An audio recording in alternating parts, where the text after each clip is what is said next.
بسم اللہ الرحمن الرحیم۔ آج کے سبق میں ہم جملے کی ان دو تقسیمات کو سمجھنے کی کوشش کریں گے جنہیں علم النحو کی فصل نمبر 2 میں ذکر کیا گیا ہے۔ یعنی ہم کہہ سکتے ہیں کہ آج کے سبق میں ہم چیپٹر نمبر 2 میں ذکر کی گئی سینٹنس کی دو ڈویژن کو ڈسکس کرنے کی کوشش کریں گے۔ کتاب میں ہمیں بتایا گیا ہے کہ جملے کی جو پہلی تقسیم ہے وہ ذات کے اعتبار سے ہے اور دوسری تقسیم صفات کے اعتبار سے ہے۔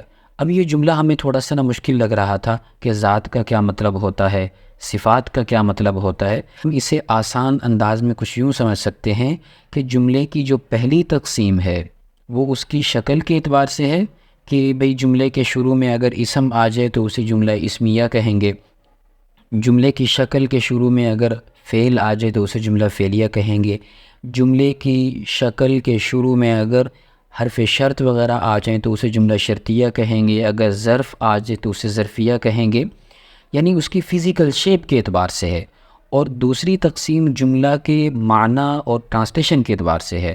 جب ہم اس کی تفصیل پڑھیں گے وہ بھی ہمیں سمجھ میں آ جائے گی۔ اگر ہم اس ڈویژن کو مزید بچگانہ انداز سے سمجھنا چاہیں تو ہم یوں کہہ سکتے ہیں جیسے ایک چاکلیٹ ہوتی ہے نا، اس کا ایک ریپر ہوتا ہے، اس کی ایک پیکنگ ہوتی ہے اور ایک اندر اس کے پروڈکٹ رکھی ہوئی ہوتی ہے، چاکلیٹ رکھی ہوئی ہوتی ہے۔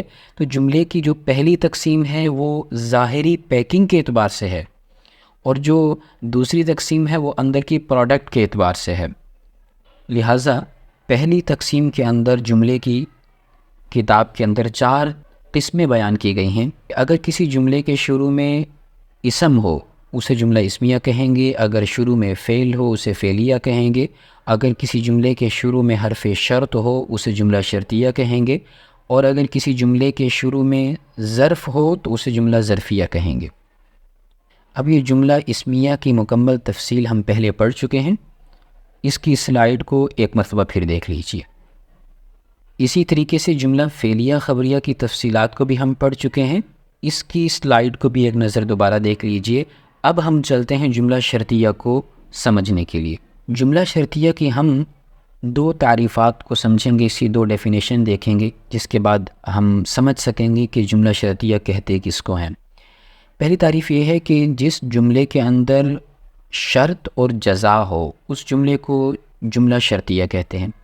اس کو اگر مزید آسان کرنا چاہیں تو ہم یوں کہتے ہیں کہ جس جملے کے اندر ایک کام کا ہونا دوسرے کام سے مشروط ہو اسے جملہ شرطیہ کہتے ہیں۔ مثلا اگر آپ کھاؤ گے تو میں کھاؤں گا، اب اس میں ایک کھانا دوسرے کے کھانے سے مشروط کیا جا رہا ہے کہ یہ ہوگا تو وہ ہوگا، اس میں اگر مگر کا چکر چل رہا ہوتا ہے۔ جیسے انگلش کے اندر اف اور دیم کا استعمال ہوتا ہے تو اس کے اندر بھی اگر مگر، اور عربی کے اندر ان شرطیہ یا دیگر حروف شرطیہ کا استعمال ہوتا ہے۔ ہم اس کو اگر مزید آسان کرنا چاہیں تو ہم کہہ سکتے ہیں کہ جس جملے کے آغاز میں حرف شرط موجود ہو اسے جملہ شرطیہ کہتے ہیں۔ اس کی ترکیب کا طریقہ سمجھ لیجئے۔ اس جملہ شرطیہ کے ٹوٹل 3 پارٹ ہوتے ہیں۔ ایک وہ لفظ ہوتا ہے جس سے ہم اگر والا معنی پروڈیوس کر رہے ہوتے ہیں۔ اگر، یہ جو اگر والا معنی جس لفظ سے ہم پروڈیوس کر رہے ہوتے ہیں، پیدا کر رہے ہوتے ہیں، اس لفظ کو، اس حرف کو حرف شرط کہا جاتا ہے۔ اور اگر کے بعد جو گفتگو آتی ہے اس کو ہم شرط کہتے ہیں۔ اور تیسرا حصہ ہوتا ہے جو تو کے بعد ہو، یعنی اگر آپ نے یہ کیا تو یہ ہوگا، یہ جو تو کے بعد والا جملہ ہوتا ہے اس کو ہم جزا کہتے ہیں۔ اب اس جملے میں دیکھیں، ان حرف شرط ہے اور تضربو اس کو شرط کہیں گے، یہ دوسرا حصہ ہے، اور اضرب یہ جو اس جملہ شرطیہ کا تیسرا حصہ ہے جسے ہم شرط کی جزا کہیں گے۔ تو شرط اپنی جزا سے مل کر جملہ شرطیہ ہوا۔ یہ اس کی مختصر ترکیب ہے۔ ڈیٹیل سے اگر اس کی ترکیب کرنا چاہیں تو ہم ایسے کریں گے کہ ان حرف شرط، تضرب فعل، انت ضمیر اس کا فاعل، فعل اپنے فاعل سے مل کر جملہ فعلیہ خبریہ ہو کر شرط ہوا۔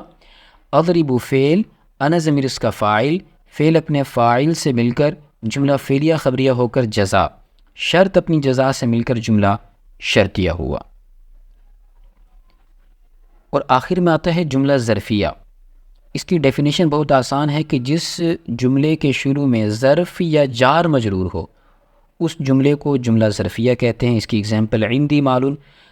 اب ظرف کیا ہوتا ہے، جار مجرور کیا ہوتا ہے اس کی تفصیلات ہم آگے جا کر پڑھیں گے، لہٰذا ابھی آپ کے ذہن میں رکھنے کی بات اتنی ہے کہ جس سینٹینس کے فرنٹ پر جار مجرور یا ظرف آ جائے اسے جملہ ظرفیہ کہتے ہیں۔